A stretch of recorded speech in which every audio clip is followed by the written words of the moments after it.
Outsiders, a fight has been going on between the rich kids, or socks, and the poor kids, or greasers. Socks like to jump the greasers all the time, and Ponyboy and Johnny are easy targets for this drunk gang because Ponyboy and Johnny are out in the city park at night. The stars are beautiful tonight, huh, Johnny? Yeah. Hey, what's that?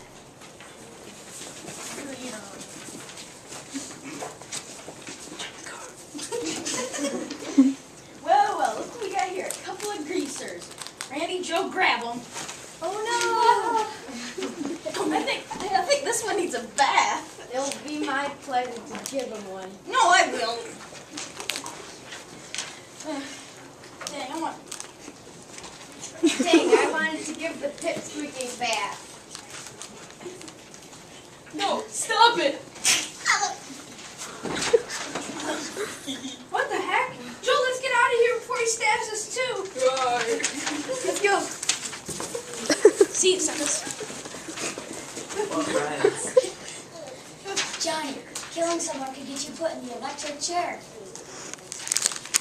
And scene.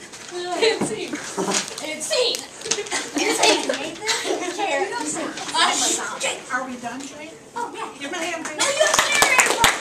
Oh, yeah. Do you want to find out if Johnny gets put in the electric chair? Then I recommend reading this book. Now, I have to tell you, this book you will have to read in middle school or high school, so you should read it now. It's a good book. You My enjoy back it. kind of hurts now.